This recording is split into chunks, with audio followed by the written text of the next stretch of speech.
কাটা হাত, রচনা ভানু চৌধুরী।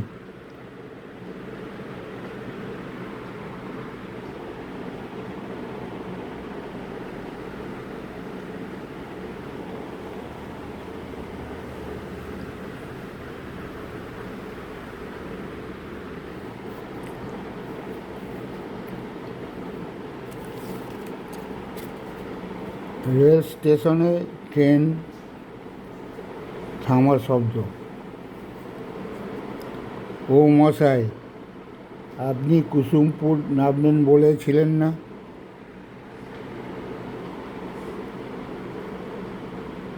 ও দাদা, ঘুমিয়ে পড়লেন নাকি? উঠুন উঠুন, কুসুমপুরে এসে গেছে। তাড়াতাড়ি নামুন, ট্রেন এখানে বেশিক্ষণ থামে না।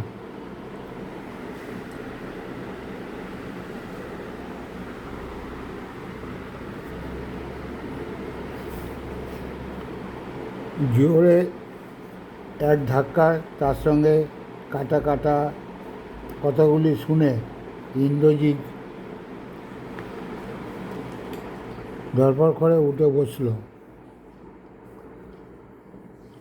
ঠান্ডায় মুড়ি দিয়ে বসে থাকতে থাকতে সন্ধ্যায় চোখ জড়িয়ে এসেছিল ইন্দ্রজিতের। তারপর কখন ঘুমিয়ে পড়েছে। তাই বিহারের এই অখ্যাত স্টেশনে কখন ট্রেন থেমেছে বুঝতেই পারেনি ইন্দ্র।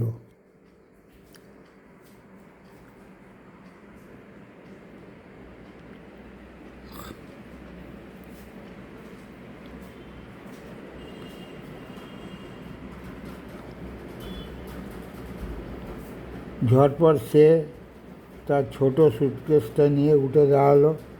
ভালো করে চোখ কচলে জানলা দিয়ে বাইরেটা দেখলো, কিন্তু কিছু দেখা গেল না। চারিদিক অন্ধকার। কামরার ভেতরটা দেখলো, তার কাছে পিঠে কেউ নেই। দূরে কোনো কোণের দিকে 5-6টা লোক বসে আছে। তাদের মধ্যে দুজন কথা বলছে আর সবাই ঘুমাচ্ছে। ও দাদা, এটাই কি কুসুমপুর? ইন্দ্র চেঁচিয়ে জিজ্ঞাসা করল। হ্যাঁ, কুসুমপুর স্টেশন আছে, একজন জোর গলায় জবাব দিল। তারপর ইন্দ্রের দিয়ে তাকিয়ে শব্দ করে একটু রহস্যময় হাসি হাসল।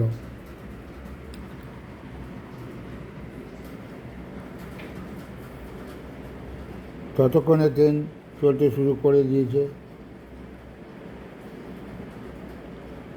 ধন্যবাদ বলে ইন্দ্র চলন্ত ট্রেন থেকে চটপট নেমে পড়ল। কি অন্ধকার রে বাবা, কি অদ্ভুত জায়গা! একটা আলো পর্যন্ত নেই স্টেশনে। আরে ওই তো দূরে টিমটিম করে একটা আলো জ্বলছে।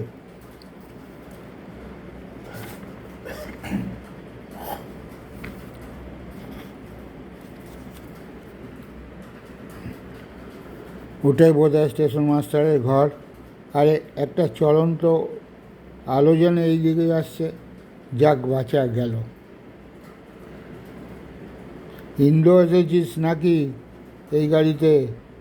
একটা কণ্ঠস্বর শোনা গেল দূর থেকে। আরে, এ তো চেনা স্বর মনে হচ্ছে।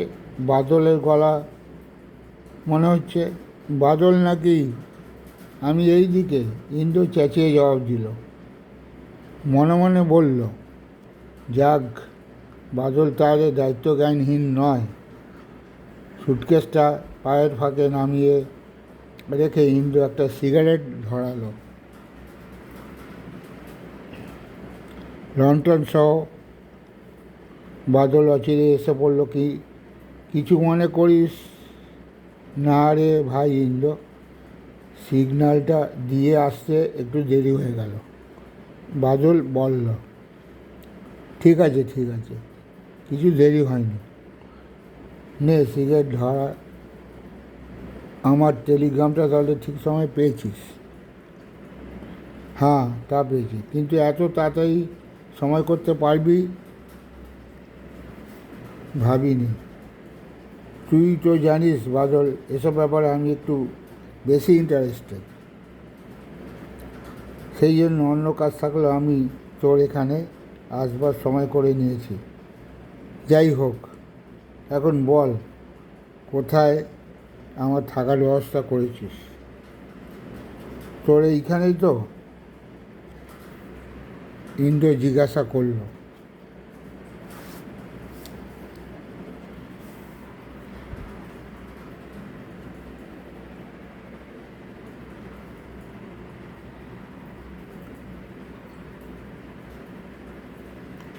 না, তোর অন্য একটা ঘর দেখে রেখেছি স্টেশনের কাছে। সব ব্যবস্থা করা আছে, কোনো অসুবিধা হবে না। চল তোকে ঘরটা দেখিয়ে দিয়ে আসি। সে কী রে, এটা তুই কি করছিস? তুই এখানে এই ভয়ঙ্কর রাত্রিরে একা থাকবি, আর আমি তোকে একা ফেলে মজা করে অন্য জায়গায় থাকবো? না না, সে হয় না। আমি এখানেই তোর সঙ্গে রাত কাটাবো। এখানেই থাকবি? কিন্তু কোনো দরকার ছিল না। শুধু শুধু কষ্ট করবি, কারণ তুই যে জন্য থাকতে চাইছিস সেটা তো ঘটবে আরও দুদিন পরে, শনিবার। আজ থাকা শুধু শুধু। বাদল ইতস্তত করে।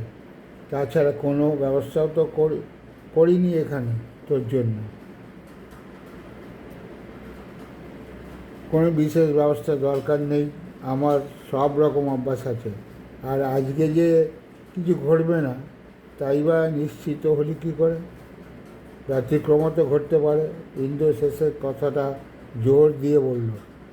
কিছুক্ষণ আগে ট্রেনের ঘটনা তার মনে পড়ে গেল। তুই একথা বলছিস কী করে? বাদল জিজ্ঞাসা করল। তাহলে শোন, ট্রেনের ঘটনাটা সব খুলে বললে ইন্দ্র বাদলকে। বুঝলি, এই হচ্ছে ব্যাপার। ঘটনার আগেই ভূমিকা শুরু হয়ে গিয়েছে। যখন তখন ঘটনা ঘটতে আর বেশি দেরি নেই। কিন্তু আমি এটা বুঝতে পারছি না যে সে যেই হোক কী করে জানলো যে আমি কুসুমপুরেই নামবো। ঠিক সময় আমাকে ঠেলে তুলে দিল।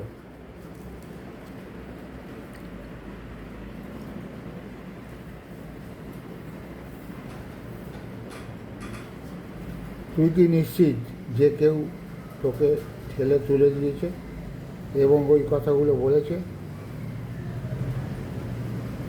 তুই তো জেগে আশেপাশে কাউকে দেখিস নি বলছিস, নাকি ঘুমিয়ে স্বপ্ন দেখেছিস? বাদল সন্দেহ প্রকাশ করে।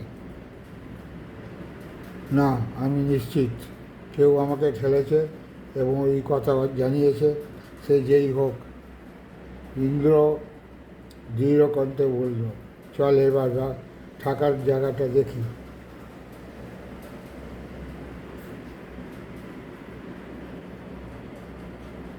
বাহ, ঘরখানা তো বড়ই। দুটো তক্তপোষও আছে দেখছি।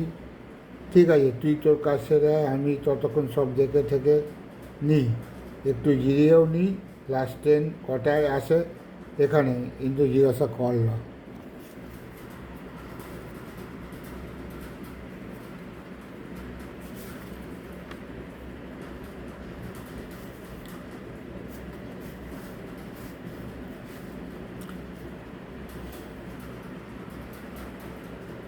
পৌনে 11টা নাগাদ, বাদল বলল। ওটা অ্যাটেন্ড করে 11টা নাগাদ আমি আসছি। তোর খাবার আমার বেয়ারা দিয়ে যাবেক্ষণ, বুঝলি? বাদল যখন ফিরল, ইন্দ্র তক্তপোষের ওপর মৌজ করে বসে সিগারেট টানছে। বাদলকে দেখে বলো, সব শেষ হলো? হ্যাঁ, তা একরকম হলো, বাদল উত্তর দিল। আচ্ছা, এবার বল কটা নাগাদ এবং কেমন করে ঘটনাটা ঘটে? ইন্দ্র জিজ্ঞাসা করল।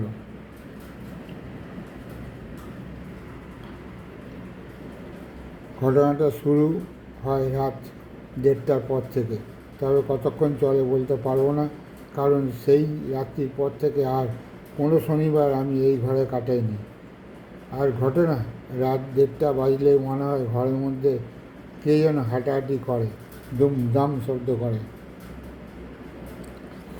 জিনিসপত্র উল্টে ফেলে তক্তপোষ নিয়ে হির হির করে টানে, তক্তপোষের নিচে ঢুকে ওপর দিকে ঠেলে তোলার চেষ্টা করে ইত্যাদি।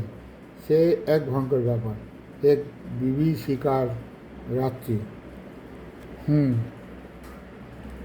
ইন্দ্র গম্ভীর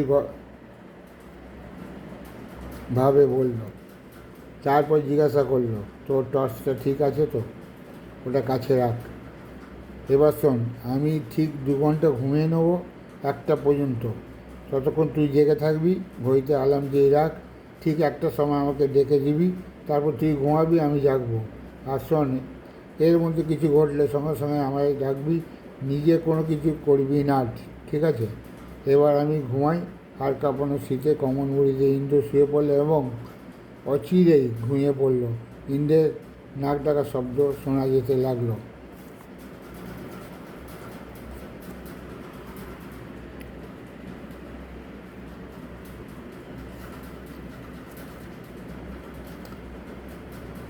কতক্ষণ ইন্দ্র ঘুমিয়েছিল খেয়াল নেই।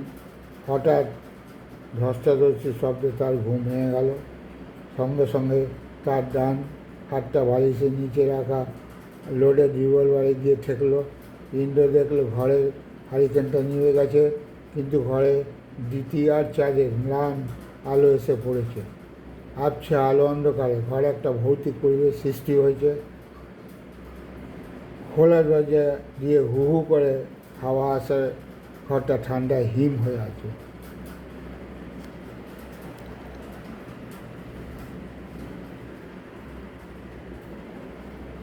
ইন্দ্র আন্দাজে ঠাড় করলো শব্দটা বাদলের তক্তপোষের দিক থেকে আসছে।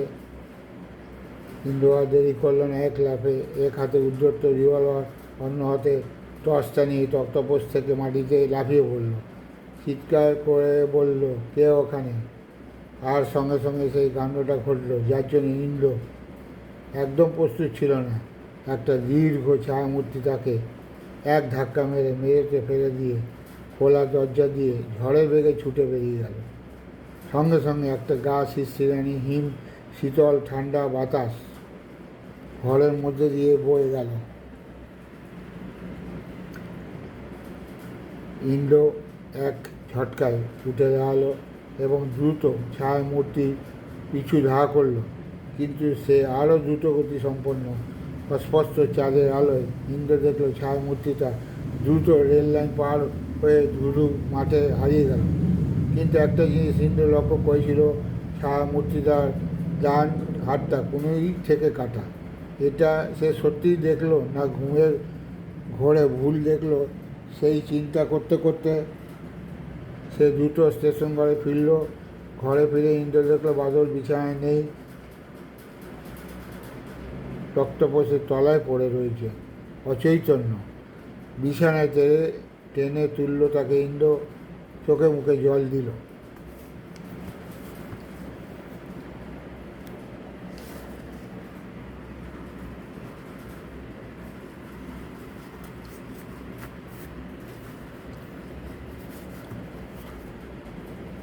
বাদল সুস্থ হলো, কিন্তু আবার ঘুমিয়ে পড়ল। ইন্দ্র আর ডাকল না বাদলকে। সারা রাত জেগে কাটিয়ে দিল ইন্দ্র। পরের দিন ব্রেকফাস্ট টেবিলে ইন্দ্র আগে রাতে যা যা ঘটেছিল সব জানিয়ে বাদলকে জিজ্ঞাসা করলো, আচ্ছা, কাল রাতে তোর ব্যাপারটা কী ঘটেছিল বল? আরে বসে থাকতে থাকতে তন্দার মতো লাগছিল, বোধহয় ঘুমিয়ে পড়েছিলাম।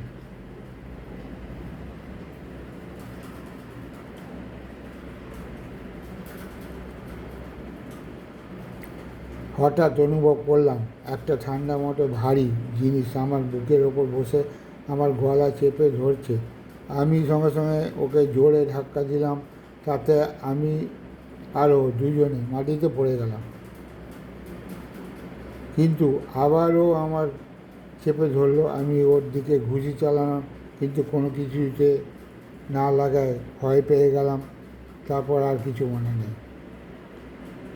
বুঝলাম। আচ্ছা বাদল, বলতো এখানে ডান হাত কাটা কোনো স্টেশন মাস্টার বা কর্মচারী থাকতো, বা ওই রকম কোনো লোক অপঘাতে মারা গিয়েছিল এই ঘরে? এরকম কোনো ঘটনা কি তুই জানিস? বাদলের মুখে চিন্তার ছায়া দেখা গেল। সে গম্ভীরভাবে বলল, হ্যাঁ, হাত কাটা কী একটা ব্যাপার যেন শুনেছিলাম এই ঘরটা সম্বন্ধে। আমি ঠিক জানি না, তবে রাম ভুজুয়া সঠিক বলতে পারবে। রাম ভুজুয়া, এদিকে এসো, বাদল ডাকলো। জিজ্ঞাসা করলো, হাত কাটার ব্যাপারটা একটু বলো তো রাম ভুজুয়া। রাম ভুজুয়া পুরানো দারোয়ান।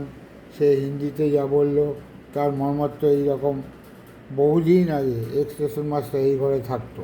তখন এখানটা আরও নির্জন ছিল, ডাকাতের উৎপাত ছিল। সেই জন্য ভদ্রলোক একটা রামদা রাখত ঘরে নিজের নিরাপত্তার জন্য।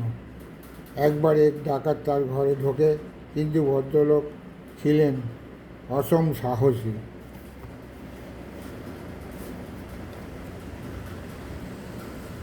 তিনি রামদা নিয়ে ডাকাতকে আক্রমণ করেন, দায়ের কোপে তার এক হাত কেটে ফেলেন এবং তাকে ভীষণভাবে আহত করেন। বদমাসটা পালায়, কিন্তু বাঁচতে পারেনি। ওই যে দূরে একটা উঁচু বালির ঢিপি দেখছেন, ওটা একটা পরিত্যক্ত কয়লার খাদ। পরদিন সকালে ওখানে ওর মৃতদেহ পাওয়া যায়। তবে স্টেশন মাস্টার ভদ্রলোক পরের দিনই ঘরের দরজায় তালা লাগিয়ে চলে যান, আর ফিরে আসেননি। এরপরে এই ঘরটা বহুদিন বন্ধ ছিল। অন্য স্টেশন মাস্টাররা রাতে এখানে থাকতেন না ভয়ে। তারপর বাদলবাবু এই ঘরে প্রথম ঢোকেন।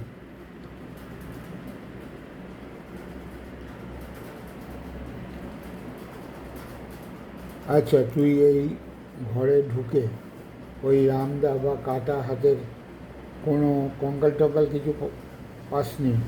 হিন্দু জিজ্ঞাসা করলো। না, ওই জাতীয় কিছু পাইনি, আর থাকলে তো এখানেই পড়ে থাকতো। তবে আমি ভালো করে খুঁজেও দেখিনি। আজও উত্তর দিল। তাহলে এখন আমাদের প্রথম কাজ হলো ওই কাটা হাতের কঙ্কালটা খুঁজে বের করা। ওটা এখানেই আছে, আর রামদাটা সম্ভবত ওর মালিকই নিয়ে গেছে। নে, হাত লাগা।